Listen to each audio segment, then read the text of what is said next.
particular com os seus discípulos. Mas este texto não somente aplica-se aos discípulos de Jesus, mas também se aplica à igreja do nosso Senhor e Salvador Jesus Cristo. E quando eu digo igreja, eu não estou me referindo a uma placa de igreja, porque não é uma placa de igreja que nos leva ao céu. Quem nos leva ao céu é Jesus Cristo. Ele mesmo disse: eu sou o caminho, a verdade e a vida, ninguém vai ao Pai a não ser... Então não é a igreja batista ou qualquer outra igreja batista que vai, ou qualquer outra igreja que leva uma pessoa ao céu, mas sim quem leva ao céu é Jesus Cristo. E todos aqueles que são salvos pertencem a esta igreja, a este corpo. E a ideia de igreja é isto, é um corpo, o qual Cristo é a cabeça. E então Jesus está dizendo aqui a todas as pessoas que compõem este corpo, a igreja, os salvos. Pois todos precisam ser testemunhas de Cristo. Precisamos testemunhar daquilo que aconteceu conosco, como vocês acabaram de ver.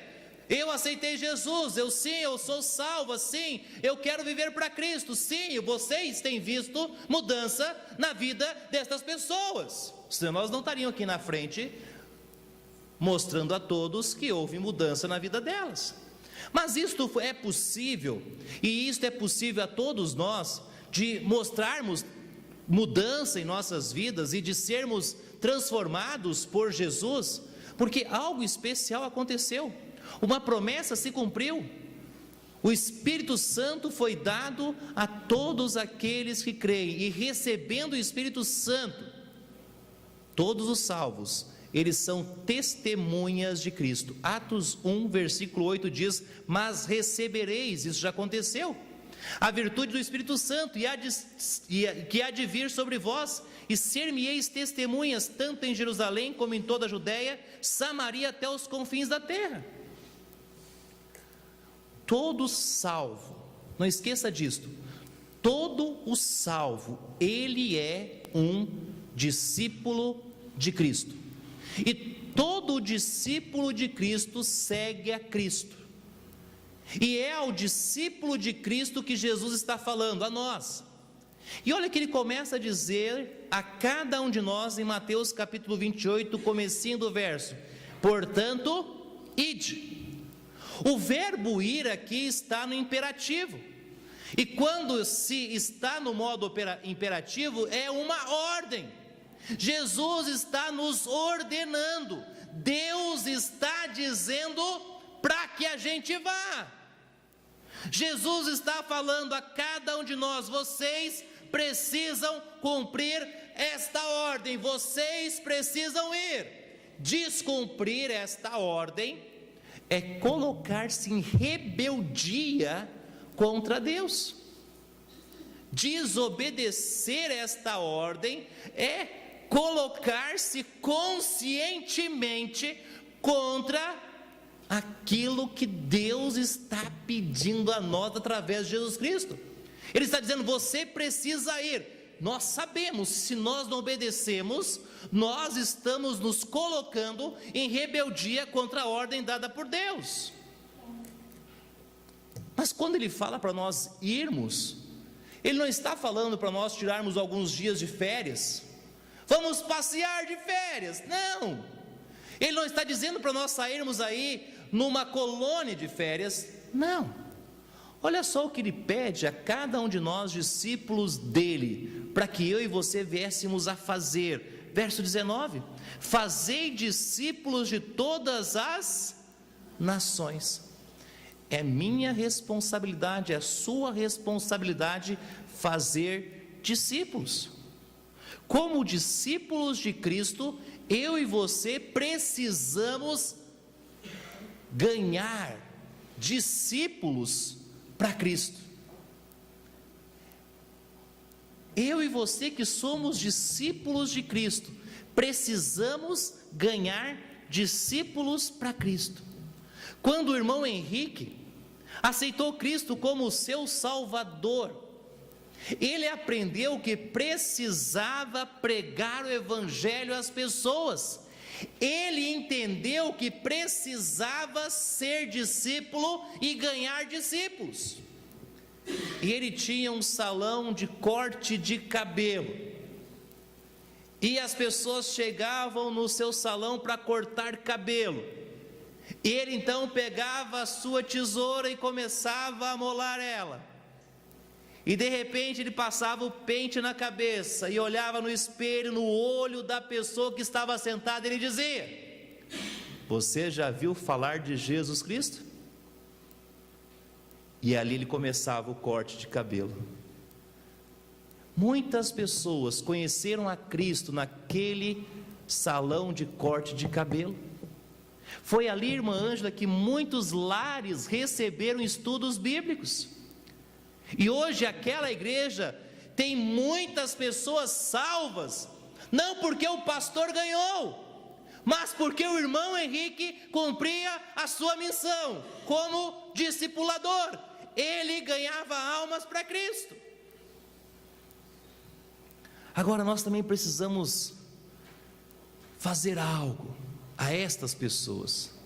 Nós precisamos ensiná-las a guardar todas as coisas. Olha o começo do verso 20: ensinando-os a guardar todas as coisas que eu vos tenho mandado.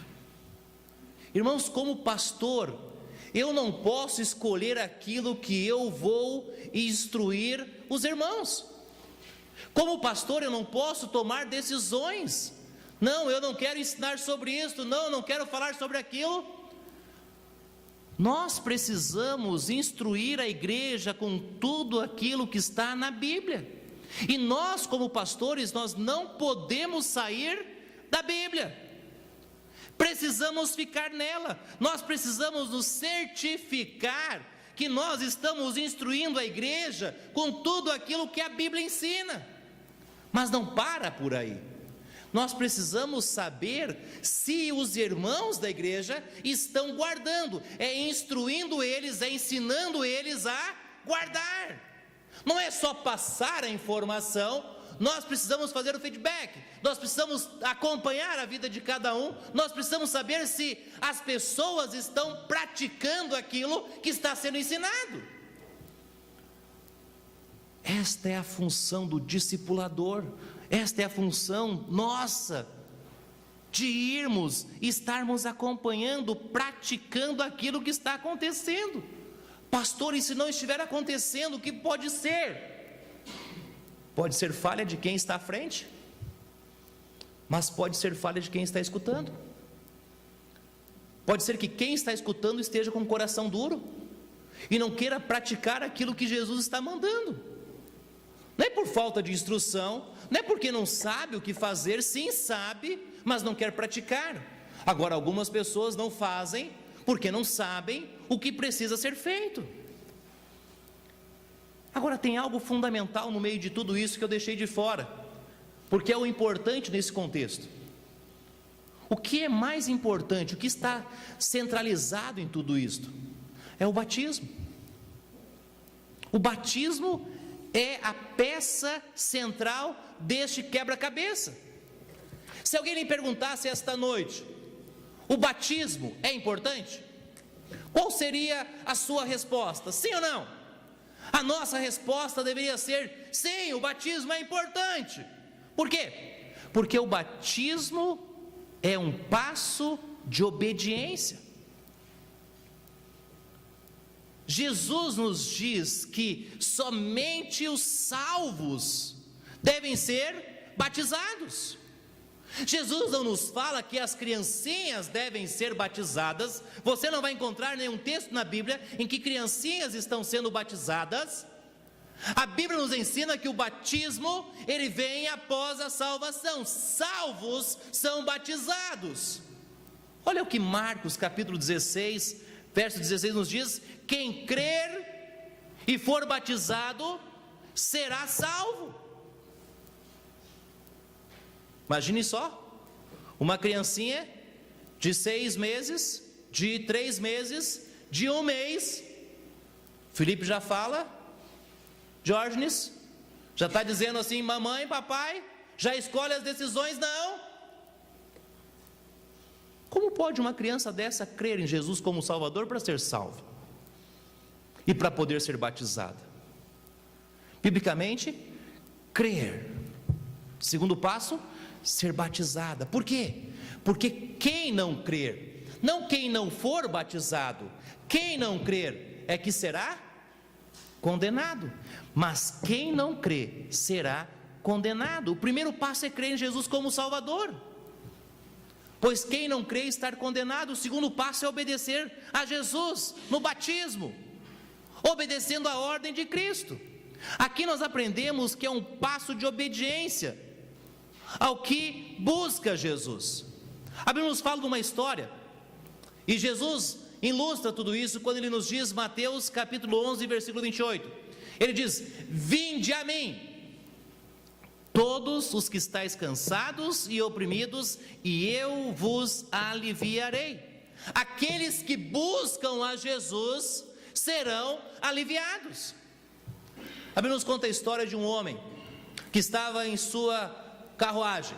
Ele estava voltando para a sua cidade. Ele era eunuco, ele era de Candace, ele era mordomo da rainha dos Eutípios, ele era mordomo mor.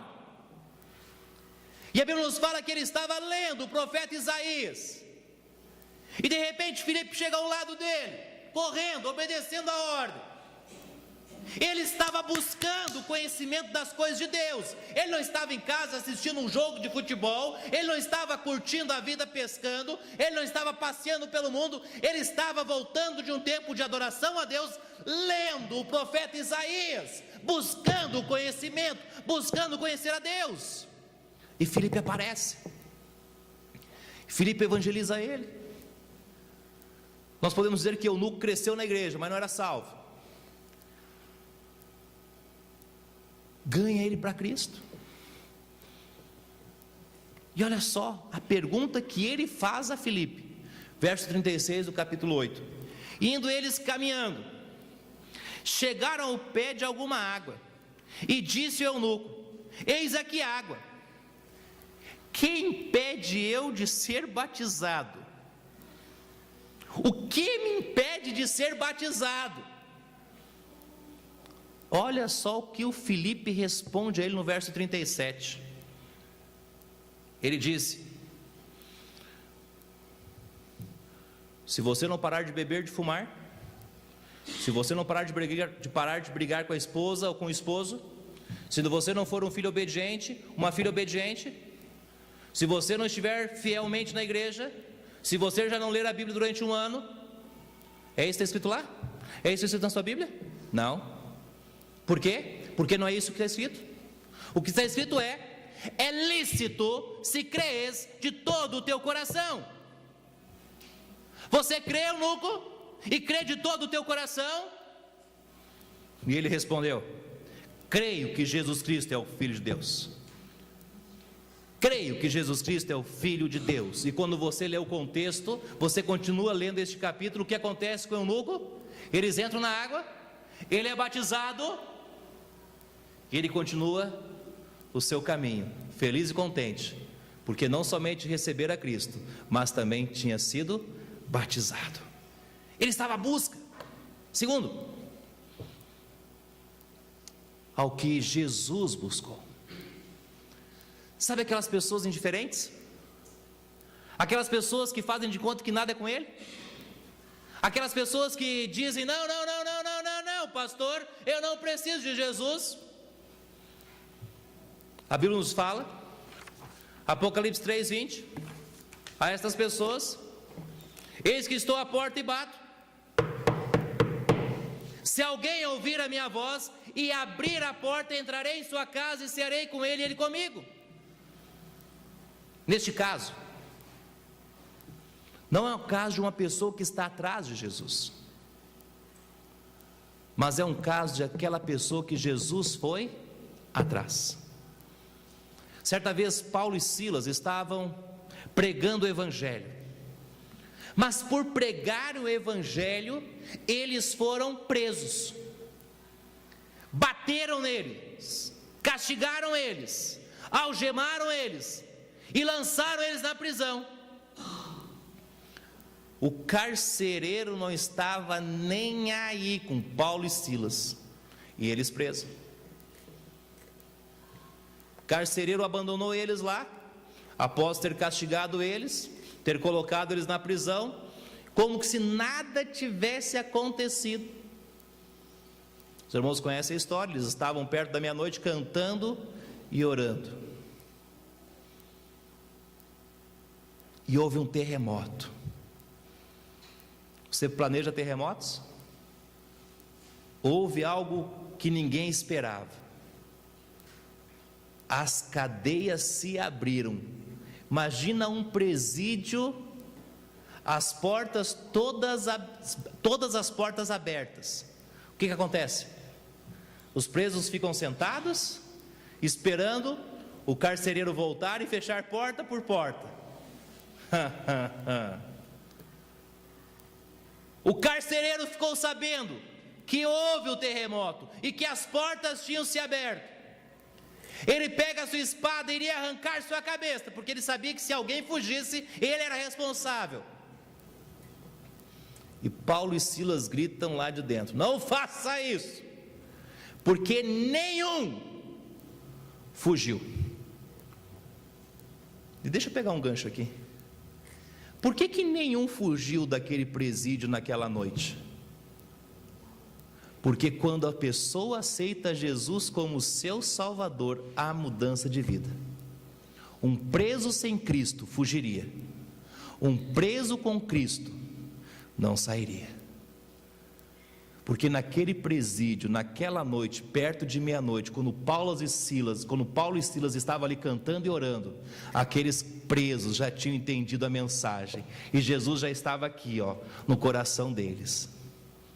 Eles tiveram a oportunidade de sair, e eles disseram: não, se eles não forem, nós também não vamos, nós vamos ficar com eles aqui. Porque houve mudança. Mas sabe o que é mais gostoso? Aquele carcereiro tira Paulo e Silas para fora, aquele que era indiferente: não quero saber dessas coisas, não vem com essas conversas de religião. E olha o verso 30, o que aquele carcereiro diz a eles: e tirando-os para fora, disse: senhores, o que é necessário que eu faça para me salvar? E Paulo e Silas lhes respondeu o que era preciso. O que é preciso uma pessoa fazer para ser salva? Para você ser salvo, você não pode mais cortar seu cabelo, você não pode mais usar gilete, você não pode mais usar isso ou aquilo. Cuidado, você que pinta cabelo. Não. Olha o versículo 31. Olha o que a Bíblia ensina. Não o que os homens ensinam, olha o que a Bíblia ensina. E eles lhe disseram: crê no Senhor Jesus Cristo e será salvo. E não para por aí, olha a vírgula: tu e a tua casa. E quando você lê o texto, o que acontece? Ele é salvo, a sua casa é salva. E o que acontece ainda naquela noite? Eles são batizados em obediência a Cristo. O que acontece depois da noite? Paulo e Silas voltam para a prisão.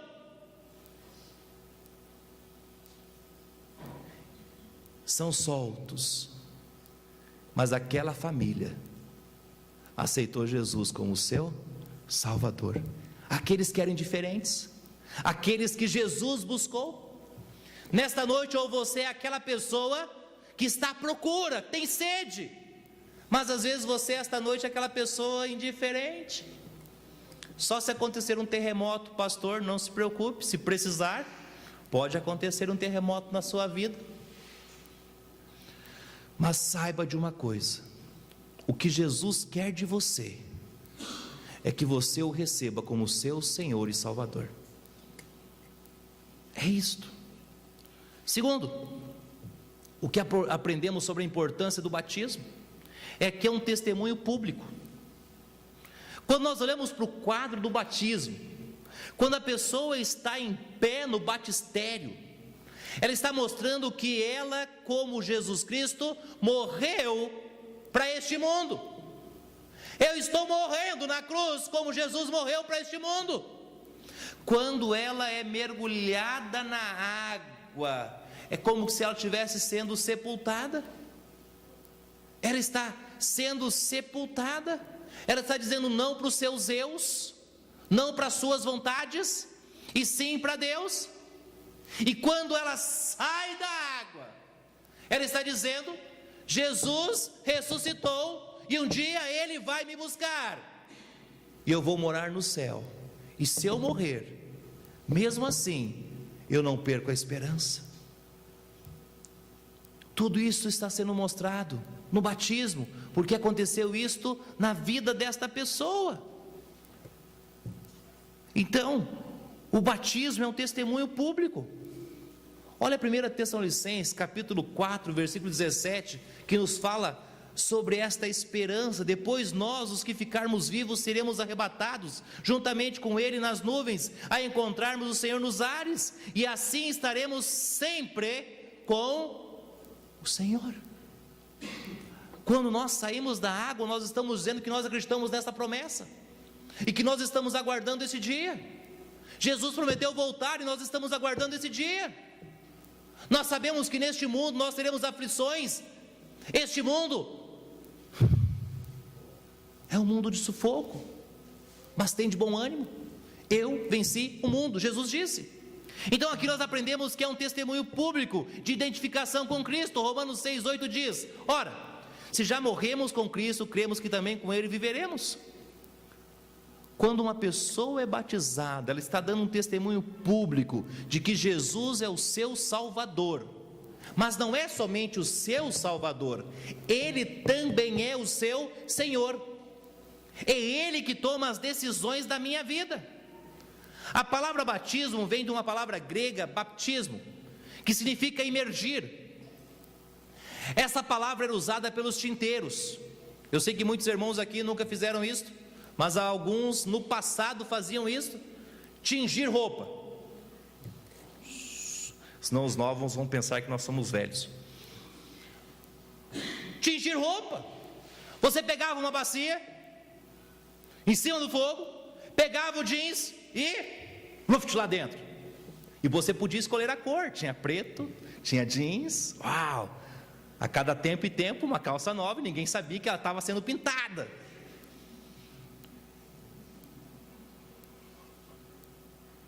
Esse imergir, no grego, é essa palavra batismo que nós usamos.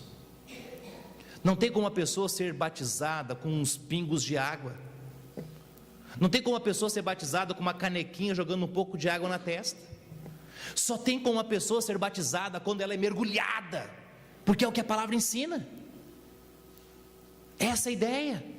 Nós estamos sendo identificados. Quando você tirava aquela calça jeans, que cor que ela tinha? A cor da tinta, ou não? Não, ela continuava da cor que era antes. Não. Aqui está mostrando que nós aceitamos Jesus como Salvador, quando nós tornamos a ser vistos, nós somos totalmente da cor daquela tinta, a cor de Cristo. Ele mudou. Por isso que Paulo fala em 2 Coríntios capítulo 5, versículo 17: assim que se alguém está em Cristo, nova criatura é. O que aconteceu com as coisas velhas? As coisas velhas já? O que você pode esperar? E eis que tudo se fez novo. Sabe quem vive do passado? É museu. Sabe o que o crente pensa? O crente pensa no futuro. Jesus vai voltar. Não é o batismo que nos faz mais parecido com Cristo. Não é porque essas pessoas entraram na água que elas estão semelhantes a Cristo. E sim, quando elas creram em Jesus como seu Salvador, elas se tornaram mais parecidas com Cristo. E cada dia que passam, elas se parecem mais com Cristo e menos com o mundo. E o batismo aqui hoje mostrou isto a todos nós. Nós não queremos parecer com o mundo, nós queremos parecer com Cristo. Em segundo lugar, é um testemunho público de que Jesus vai cumprir o que prometeu. Olha o verso 20, o final. Jesus diz: eis que estou convosco todos os dias, até a consumação. Eis que estou convosco todos os dias.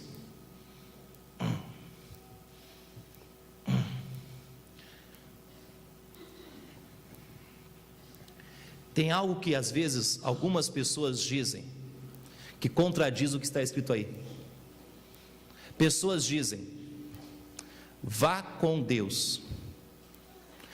O que o texto está nos dizendo? Eis que estou. Se eu for para cá, quem está aqui comigo? Se eu for para cá, quem está aqui comigo? Se eu for para lá, quem está comigo? O certo seria dizer: pode ir, porque Deus está contigo. É o que está dizendo. Ele não nos abandona, Ele não vai nos deixar, Ele vai sempre estar conosco. Até quando? Quanto tempo? A Bíblia nos fala que Ele vai estar conosco todos os dias. Todos os dias. Até quando? Até a consumação do século.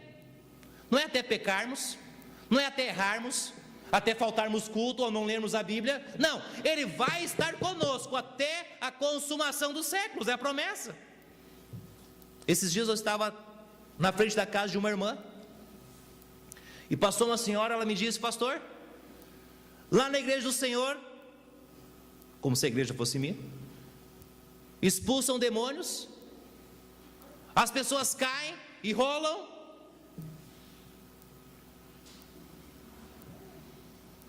Expulsam? Eu disse: não. Ela disse: pois bem, pastor, na minha igreja isso acontece. Todos os cultos, eles caem, eles rolam, eles vão lá, espumam. Todos os cultos, porque lá está o poder de Deus. Eu cocei a cabeça. Eu disse: engraçado. Lá a gente prega a Bíblia, a gente canta a Deus, a gente ora a Deus, e eles nem aparecem. Onde é que será que está o poder de Deus? Onde eles aparecem e podem fazer anarquia? Onde eles nem aparecem, porque sabem quem está lá dentro, porque sabem que a promessa está escrita: eis que estou convosco todos os dias. Ele sabe que aqui não pode vir. Por quê? Porque onde há luz tem trevas? Onde há luz tem trevas? Olha o que Jesus diz, João capítulo 1 versículo 5: e a luz resplandece nas trevas, e as trevas não a compreenderam, ou as trevas não prevaleceram contra a luz. Não tem como aonde ter luz, ter trevas. Não tem como Deus estar presente e Satanás chegar para fazer anarquia. Ou Deus está presente, ou Satanás, ou a luz, ou a trevas. É o que a Bíblia diz, não sou eu. Ele diz: eis que estou convosco todos os dias. Aonde há luz, não há trevas. É uma promessa. E essa promessa nós vemos no batismo. Porque ele diz no final: eis que estou convosco todos os dias. O batismo é um testemunho público, que as pessoas se identificam com Cristo. E por fim, o batismo é importante, porque é uma ordem. Temos pais aqui, temos avós aqui. Se você dá uma ordem para o seu filho e ele desobedece, você fica contente? Você aceita uma desobediência de seu filho? Não. O que você espera que Deus espere de nós diante de uma ordem? Olha Mateus capítulo 28, versículo 19: batizando-os em nome do Pai, e do Filho, e do Espírito Santo. O batismo não é uma ordem para a igreja. Eu te batizo em nome do Templo Batista Maranata de Aparecida de Goiânia. Não. Eu te batizo em nome do pastor Everton de Castro. Não. Em nome do Pai, em nome do Filho, e em nome do Espírito Santo. É Deus que nos amou. É Jesus que morreu na cruz. E é o Espírito Santo que está conosco, nos consolando e nos instruindo em todas as coisas. Em nome do Pai, do Filho e do Espírito Santo. Aqui nós descobrimos que é uma ordenança dada aos discipuladores. É como se Jesus estivesse dizendo àqueles irmãos mais velhos na fé: vocês precisam batizar. Pastores, vocês precisam batizar. Vocês precisam levar pessoas ao batismo. Nós temos 2, 3, 4 batismos no ano. E eu penso, o dia que nós não tivermos batismo no ano, alguma coisa está errada. A igreja do pastor Daniel Johnson, nos Estados Unidos, a última vez que eu conversei com ele, há 4 anos atrás, 5 anos atrás, tinha 15 mil membros. Igreja Batista tradicional como a nossa. Todos os cultos, cerca de 100 e poucas pessoas eram batizadas. Por quê? Porque precisa ter batismo, é uma ordenância. Pessoas precisam crer para ser batizadas. Quando Paulo e Silas estavam cumprindo a grande comissão do ID, eles começaram a pregar o evangelho, a discipular, e tinha uma mulher lá no meio, Lídia. E é engraçado que algumas pessoas dizem que mulheres na Bíblia só ficavam em casa, cozinhando. O que Lídia fazia? Vendedora de? Leia Provérbios 31, o que a mulher de Provérbios 31 fazia? Ficava em casa, cuidando das crianças e fazendo comida. Esqueça essa ideia que deram para você do que a Bíblia diz sobre mulheres. A Bíblia sempre diz que a mulher tem o seu papel na sociedade. A Bíblia sempre deu os direitos às mulheres, não esse direito que é vendido em relação às mulheres. Pois bem, ela estava escutando a mensagem de Cristo através da vida de aqueles 2 homens, e ela aceitou Jesus Cristo como seu Salvador. E sabe o que aconteceu? Por causa daquela mulher, a sua casa foi batizada. Aqui não foi como o carcereiro, que o homem aceitou Cristo e a sua casa tomou a decisão. Aqui foi o inverso. Aqui ela aceitou Jesus e a sua casa seguiu ela. Lembra que Paulo disse ao carcereiro: crê no Senhor Jesus Cristo, será salvo tu e a tua casa. Olha Atos 16, 14, 15. E uma certa mulher chamada Lídia, vendedora de púrpura da cidade de Tiatira, e que servia a Deus, nos ouvia, e o Senhor lhe abriu o coração para que estivesse atento ao que Paulo dizia. E depois que foi batizada, ela e a sua casa nos rogou, dizendo: se haveis julgado que eu seja fiel ao Senhor, entrai em minha casa e ficai ali. E nos constrangeu a isto. O papel da igreja, dos salvos, é batizar. É uma ordem. Se nós não cumprirmos uma ordem dada por Deus, por Jesus Cristo, nós estamos em desobediência. E de acordo com a Bíblia, desobediência é pecado. E por fim, também aprendemos que é uma ordenança dada aos discípulos. Aos discípulos. Pastor, eu já aceitei Jesus como Salvador, e agora? O que eu faço? Qual que é o próximo passo? Eu aceitei Jesus como Salvador. O que eu preciso fazer logo em seguida? Se batizar. Se batizar. O que se espera de um novo convertido é que ele seja batizado. Ele nunca vai conseguir obedecer às demais coisas se ele não obedecer à primeira. Crer e ser batizado. Se ele não obedecer a Cristo, na primeira ele não vai conseguir fazer mais nenhuma. Se ele ficar prolongando esta obediência, as coisas não vão dar certas. Quando Paulo chegou na cidade de Corinto, ele foi impulsionado a pregar o Evangelho, e lá tinha Cristo, e a sua casa, e muitos da cidade de Corinto ouvindo, e a Bíblia nos fala que eles aceitaram Jesus Cristo como Salvador, eles creram naquilo que Paulo estava ensinando. E olha o que acontece logo em seguida, verso 8 do capítulo 18 de Atos: e Crispo, o principal da sinagoga, creu no Senhor com toda a sua casa. Deixa eu aproveitar essa pausa aqui. O principal do quê?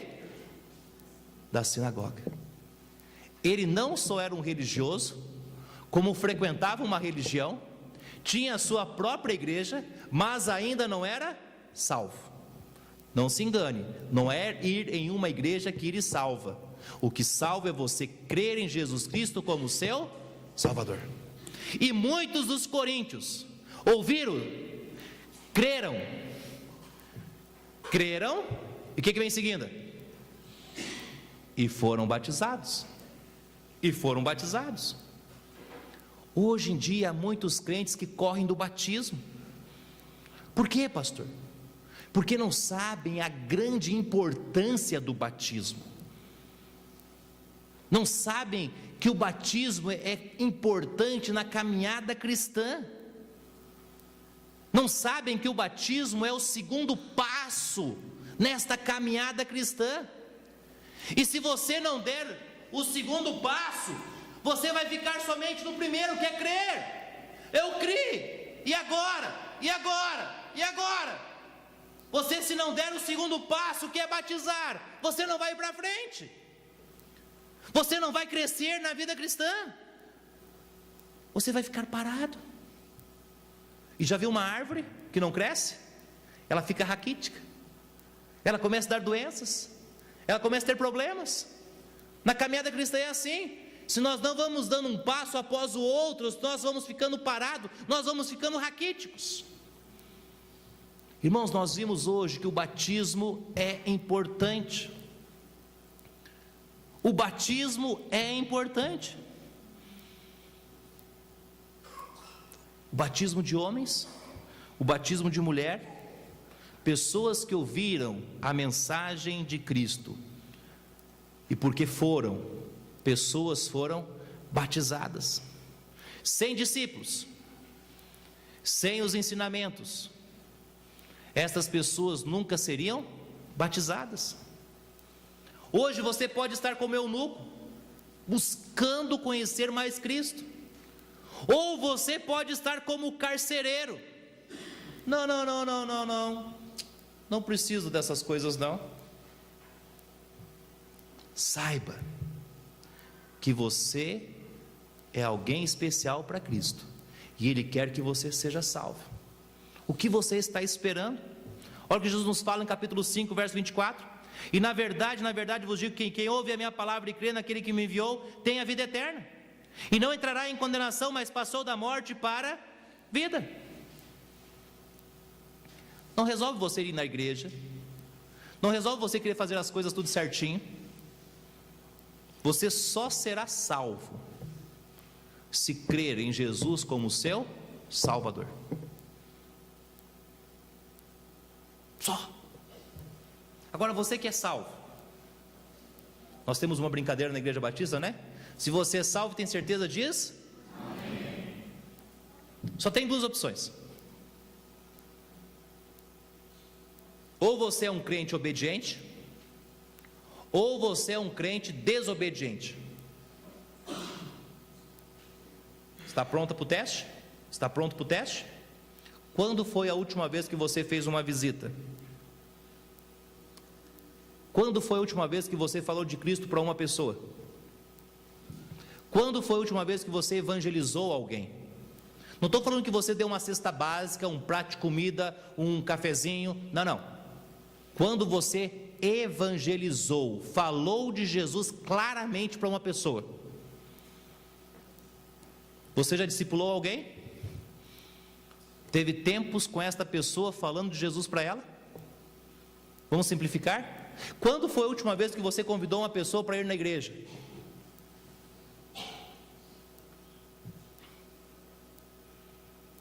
Ou nós somos obedientes, ou nós somos desobedientes. Com certeza, Jesus irá cumprir a sua promessa de estar conosco todos os dias até a consumação do século. Agora, o que Ele pode esperar de você? Um crente obediente ou um crente desobediente? Isso depende só de você. Vamos orar. Pai, obrigado, meu Deus, porque nesta noite nós podemos